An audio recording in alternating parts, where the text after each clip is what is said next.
राधे राधे प्यारे भक्तों, बिना कोई विघ्नों को पार किए हुए आगे नहीं बढ़ सकता। जैसे सोना बिना तपे हुए चमकता नहीं है, ऐसे साधक के जीवन में विघ्न आएंगे, घबराना नहीं। लगन प्रतिदिन बढ़ती जाए, बस तुम निश्चय यही रखो, प्रकृति, माया, प्रारब्ध, दैव सबको रौंद कर आगे निकल जाओगे। क्योंकि अपने पास भगवत भजन है, अपने पास भगवान नाम है, गुरुदेव की कृपा है। कोई न दैव, न प्रारब्ध, न माया, न प्रकृति, कोई तुम्हें परास्त नहीं कर सकती। प्रश्न आएंगे पर सावधान, अपनी निष्ठा से विचलित कभी नहीं होऊंगा ऐसा निश्चय करो तो आत्म साक्षात्कार निश्चित हो जाएगा। आप अपनी स्वतंत्रता में छक जाएंगे, मतलब एकदम बेपरवाही, निरपेक्षता का आनंद। इस दलदल की घटना से आप और निर्भय हो गए। आप क्या, निकालने वाला तो खुद दौड़ता है, ये निकालने वाला खुद दौड़ता है। अब क्या, और निर्भय होकर बाबा आगे बढ़े। रस मार्ग में बढ़ना है तो सोच विचार के आगे बढ़ो।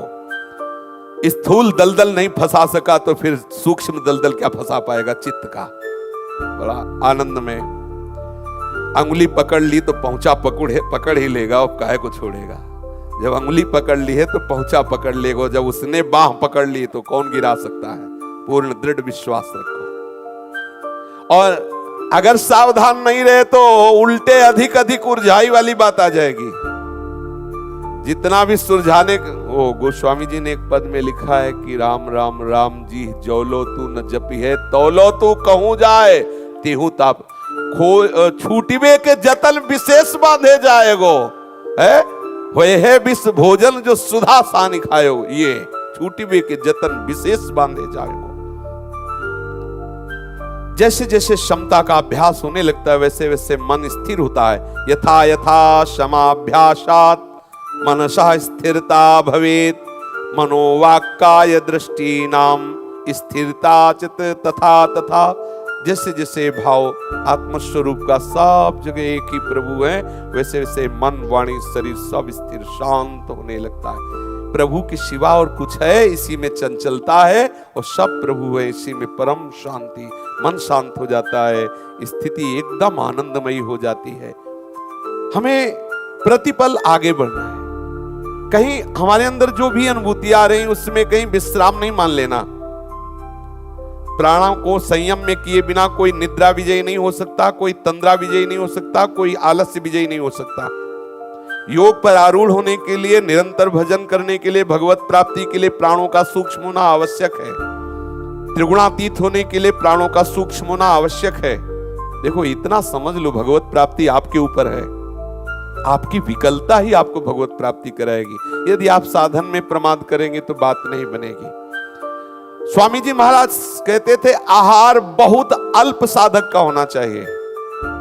मूंग की दाल में फुलका का बकुल डाल करके स्वयं आप खाते थे। पानी की मूंग की दाल और फुलका का ऊपर का छिलका डाल के इतना पाते थे ज्ञानाश्रम स्वामी जी। वहां जितने दिन उड़िया बाबा जी रहे, देखा कि कभी दाल अंगुली में नहीं लगी, ऐसी दाल मिली कि ऐसे करे, ऐसे डालो तो मतलब अंगुली साफ, ऐसी दाल। तो समझो क्या स्वाद होगा दाल में। कुछ अंगुली में लगा नहीं, न दाल आई न छौंक आई, ऐसी न हल्दी आई, मतलब ऐसी दाल। तभी तो मन भजन में लगेगा। यहां जब एक से एक ब्रजवासी की दुकान से भोग आ रहे हैं तो फिर भजन उसी कोटि का होगा। दाल कभी वहां गाढ़ी बनती ही नहीं, दाल का पानी मिलता और वही एक कटोरी के आटे का भोजन, बहुत सादा भोजन, अल्पभाषी, सब सात्विक जितेंद्रीय साधक जितने वहां। इस मार्ग में वही परम लाभ प्राप्त करता है जो हंस करके मरने की वेदी पे चढ़ने के लिए तैयार हो जाता है। ये मार्ग तभी कहा, मरो रे जोगी मरो, मरनो है अति मीठो। दृश्य मात्र जब झूठा है ये शरीर, ये संसार, तो इसके पोषण के लिए क्या धर्म छोड़ना, क्या कपट करना।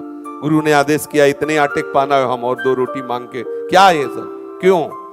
सहो, चुपचाप शांत भगवदाकार वृत्ति करो। थोड़ी मुमुक्षता जागृत हो जाए या भगवत प्रेम की व्याकुलता आ जाए, कुछ अच्छा नहीं लगेगा। जब कुछ अच्छा न लगने लगे तब समझना कि अब हम मार्ग पे खड़े हैं। अभी लक्ष्य की प्राप्ति नहीं हुई, मार्ग पे खड़े हैं।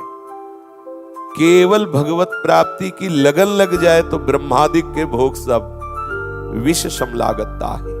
नारायण ब्रज चंद की लगन लगी है जाए। अभी तो लगन लगी है, लगन में ऐसी अगन प्रकट हो गई, सब भस्म हो गए संस्कार। दुर्वासना जो हमें घसीटती रहती भस्म हो गई। ओहो, कैसी प्रभु प्राप्ति की लगन में अगन है, जो समस्त अहमता ममता का परिवर्तन करके कामना वासना इच्छा इसको भस्म कर दिया, मन मना हो गया। सच्चिदानंद रस से संपूर्ण अंतःकरण भगवदाकार हो गया। कोई कामना नहीं, कोई इच्छा नहीं, कोई शोक नहीं, अखंड प्रसन्नता। हमारा लक्ष्य ये है। जब तक ये स्थिति ना आवे तो कहीं राजी मत हो जाना, कहीं विश्राम मत मान लेना। बहुत बड़ी यात्रा है, बीच में इतने आकर्षण आते हैं भोगों के कि मन ऐसी प्रेरणा देने लगता है कि भगवत प्राप्ति तो हो ही जाएगी कृपा से, सामने भोग उपस्थित हुआ, इससे भोग लो, आगे प्रभु मिल ही जाएंगे। इस भुलावे में मत फंसना। ये माया अपने पार्षदों से आपको भुलावे में डालना चाहती है, इसलिए उसी समय सावधान हो जाना। यदि भोक्ता बन बैठे, कर्ता बन बैठे, तो जहां हम पहुंचना चाहते वहां नहीं पहुंच पाएंगे। सावधानी ही साधना है, अंतर्मुखता ही लक्ष्य पे बने रहना है। अंतर्मुखता हटी, बहिर्मुखता आई, भ्रष्ट हो गए, क्योंकि बाहर का आकर्षण ऐसा है। अगर अंतर्मुखता में सावधान होकर स्मृति में आप डूबे हुए हैं तो चित्ताकाश निर्मल हो जाएगा। भूताकाश से अंतर्मुखता में आए, अंतर में चित्ताकाश में जो जगत के चित्त बसे हुए हैं, ये सब चित्र नष्ट हो जाएंगे भगवत स्मृति के प्रभाव से। चित्र शून्य चिंतन, संसार के चित्र से शून्य चित्त, एकमात्र भगवत चरणारविंद के चिंतन में तन्मय। अंतर में झांक के देखो चित्त में क्या चल रहा है, कहां आसक्ति है, कहां ममता है, कौन कौन प्रिय लग रहा है, क्यों लग रहा है।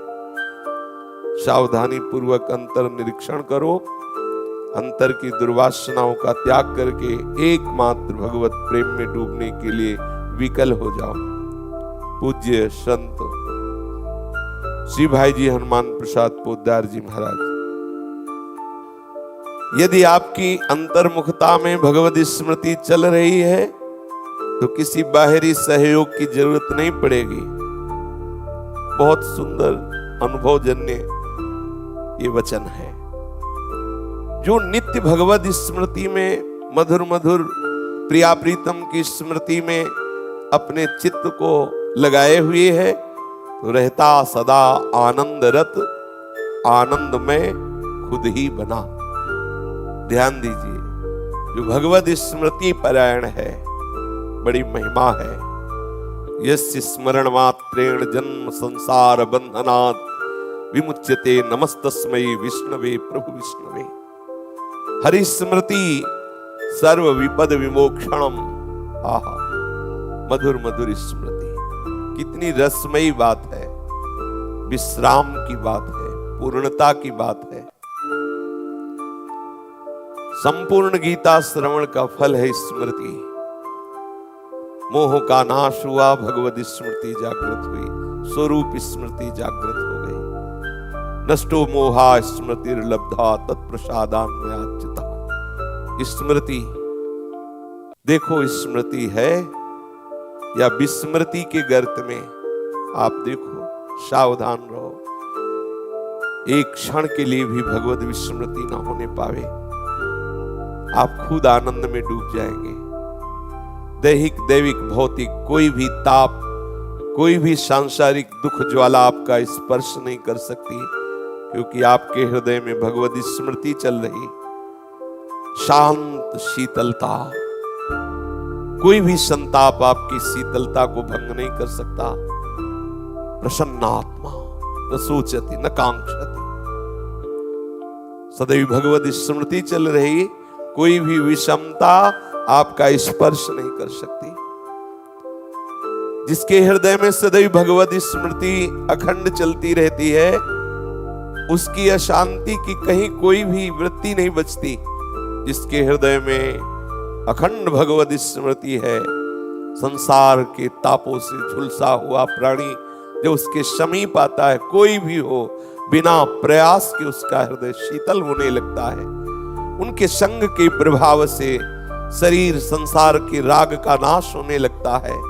विशुद्ध विवेक, उत्तम वैराग्य और स्वरूप बोध ये महापुरुषों के सानिध्य से बिना प्रयास के स्वाभाविक होने लगते हैं। अमोघश्च, जिनके हृदय में अखंड भगवत स्मृति चल रही, उनका दर्शन, संभाषण, सानिध्य निश्चित भगवत प्राप्ति करा देता। अमोघश्च, देवर्षि नारद जी कह रहे हैं। भगवत कृपा से ऐसे भगवत प्रेमी महात्माओं का सानिध्य हृदय में परम शीतलता, भगवत प्रीति प्रकाशित कर देता है। इसीलिए तात स्वर्ग अपवर्ग सुख धरी, तुलाय कंग तूलन ताय सकल मिली, जो सुख लव सत्संग। जिसके हृदय में भगवत स्मृति चलती है, मम भक्ति युक्तो भुवनम पुनात, वो स्वयं पवित्र हो जाता है, वो लोगों को पवित्र कर देता है। तीर्थी कुर्वन्ति तीर्थानि, जहां बैठ जाए वहीं तीर्थत्व प्रकाशित हो जाए, ऐसी महिमा। सदैव भगवत स्मृति परायण रहो। भगवत स्मृति छूटे तो इससे बड़ी कोई हानि नहीं, इससे बड़ी कोई विपत्ति नहीं, इससे बड़ी कोई मूढ़ता नहीं। अपने प्रीतम का विस्मरण सबसे बड़ी हानि। ये हृदय में बैठा लो, मधुर मधुर श्री आराध्य देव का स्मरण करता रहता है, चाहे वो नाम स्मरण, मंत्र स्मरण, रूप स्मरण, लीला स्मरण, धाम स्मरण। वो अमृतमय है, वो प्रेमामृत रस उसके हृदय में बहने लगता है। जो लीलामृत, नामामृत, रूपामृत, चरणामृत में डूबा रहता है, उसे दुख, मृत्यु, विषाद, विषमता ये विष स्पर्श नहीं कर सकता। भगवत स्मृति रूपी अमृत में डूबने वाले उपासक के चित्त में कोई भी भय, चिंता, शोक ये स्पर्श भी नहीं कर सकते। यदि भय है, चिंता है, शोक है, तो अभी स्मृति बाधित हो रही। देख लो, आपकी अखंड स्मृति नहीं जागृत हो रही, आपकी शरणागति में कमजोरी है। नहीं तो जगत गुरु प्रभु के चरणों का आश्रय लेते ही एक अमृत धारा प्रवाहित होती हृदय में, ज्ञान विज्ञान की। जैसे अंधेरे में रस्सी को भ्रम से सांप मानकर हम भयभीत हो गए, लेकिन जब प्रकाश हुआ तो देखा कि अरे जिससे मैं भयभीत हो रहा था वो तो भय का विषय ही नहीं है, ये तो रस्सी है। ऐसे ही हम जो दुख, संताप, विषमता, मृत्यु आदि भय से भयभीत हो रहे थे, वो तो भय का विषय ही नहीं है। विवेक जागृत होने पर, ज्ञान जागृत होने पर ऐसा अनुभव होता है। एक क्षण भी कभी हम अपने प्रीतम के स्मरण से विलग ना हो। पूज्य श्री भाई जी महाराज कह रहे हैं तो आप खुद देखेंगे, आप निरंतर आनंद में डूबे हुए हैं। किसी को समझाने की जरूरत नहीं पड़ेगी, किसी के सहारे की जरूरत नहीं पड़ेगी। आप स्वयं से इतने बलवान होंगे, आप स्वयं में इतने विवेकवान होंगे, किसी के उपदेश की आवश्यकता आपको नहीं होगी, क्योंकि कोई और है ही नहीं, आप ही आप हैं। भक्ति में देखो तो आप ही आप हैं, और ज्ञान में देखो तो आप ही आप हैं। आप ही आप, स्वरूप में आप ही आप, और भक्ति में देखो आप ही आप। प्रीतम आप ही आप, जित देखो तित श्याममयी, दोनों जगह आप हैं। ज्ञान में आप ही आप, भक्ति में आप ही आप। किससे उपदेश चाहिए, कौन सा उपदेश चाहिए? अखंड स्मृति, इस पर विशेष ध्यान दें। आपकी स्मृति बाधित हो रही है, कोई न कोई विषय, कोई न कोई व्यक्ति का राग, कोई न कोई द्वेष, कोई न कोई प्रतिकूलता, कोई न कोई द्वंद्व हमारे चिंतन में आता है और हमारे प्रीतम की मधुर स्मृति को बाधित कर देता है। सत्संग के द्वारा, शास्त्र स्वाध्याय के द्वारा, महापुरुषों के वचनों के प्रभाव से युक्त बुद्धि के द्वारा हम उस बाधा का नाश करें। निरंतर भगवत स्मृति में डूबें। जैसा हम चिंतन करते हैं वैसे ही हमारा स्वभाव बनता है। भाई जी महाराज ठीक प्रियाजू की कृपा से वैसे ही दयालु, उदारता का स्वभाव, किसी का दुख तनिक भी देख नहीं सकते। एक बार गीता प्रेस की महिमा सुनकर के एक परिवार आया जिसकी पत्नी पधार गई थी और वो अपने बच्चों को लेके आया, एक बच्ची एक बेटा। ऐसे गीता प्रेस में प्रार्थना की कि मैं बहुत गरीब हूं, अगर मुझे कुछ दिन के लिए आश्रय मिल जाए या मेरे बच्चों को रख लिया जाए तो मैं धन कमाकर फिर ऐसी व्यवस्था कुछ करूं। पत्नी पधार गई, कोई भी खाने पीने की अर्थ की व्यवस्था नहीं, कहां मैं बच्चों को लेके जाऊं। गीता प्रेस के जो सेवक जन थे उन्होंने कहा कि कोई धर्मशाला तो है नहीं, गीता प्रेस है, यहाँ ऐसी कोई व्यवस्था नहीं है, तो इसलिए ऐसा नहीं हो सकता। भाई जी वहीं बैठे सुन रहे थे, भाई जी उठे, भाई जी ने कहा गीता प्रेस किसी मशीन का नाम नहीं है। उससे कहा कि ठीक है, मैं खपरेले में रह करके संपादन का कार्य उनका मैं इनको रखूंगा, तुम जैसी व्यवस्था करना चाहो, जितने दिन चाहो करो, ये हमारे पास रहेंगे। बड़ा वो उपद्रव करते, छोटे छोटे बच्चे, भाई जी वो उपद्रव से ध्यानस्थ रहते, उनको खिलाते पिलाते, उदारता की मूर्ति। प्रायः कोई उपासक ऐसा बर्दाश्त नहीं कर सकता कि वो गृहस्थी के बच्चे पास रख, कितनी उदारता। नहीं देख सकते दूसरे को दुखी क्लेशित, नहीं देख सकते। एक उपासक है यही वृंदावन में, कहीं कुछ ऐसी घटना देखी, वो बहुत रो रहे थे, व्याकुल हो रहे थे कि क्या करो, थोड़ा भगवत भाव में आओ, सर्वत्र उन्हीं की लीला चल रही, कहीं तमोगुणी लीला चल रही, कहीं रजोगुणी लीला चल रही, कहीं सतोगुणी लीला चल रही, इसलिए निरपेक्षता हृदय में और बढ़ाओ, नहीं तो ऐसे दुखी सुखी होते रहोगे, कैसे आप अपने स्वरूप की तरफ बढ़ोगे। पर एक स्वभाव भक्तों का होता है, वो पर दुख द्रवई तो संत पुनीता, दूसरे को दुखी देखकर वो सह नहीं सकते, अगर सावधानी न रहे तो फसाव भी हो जाता है। दूसरे के दुख को देख करके द्रवित हो जाना, पर विवेक से युक्त रहना, ममता ना होने पाना। नहीं, भरत जी महाराज से कोई गलती थोड़ी हुई थी, नवजात शिशु दया आ गई, उठा लिया, पर ममता हो गई। निरपेक्षता बनी रहे, सेवा तो करो, भले ऐसा अवसर कभी आवे तो ऐसा, पर निरपेक्षता, अगर निरपेक्षता नहीं वो ममता कर बैठे तो गए। बस पूज्यपाद सिउड़िया बाबा जी महाराज कहते, दया बिना साधु कसाई, और दया करी तो आफत आई। थोड़ा सावधान। निर्ममो निरहंकारा सम दुखा सुखा स्वामी, ममता ना होने पावे। ममता तो केवल आराध्य देव के चरणों में रहे।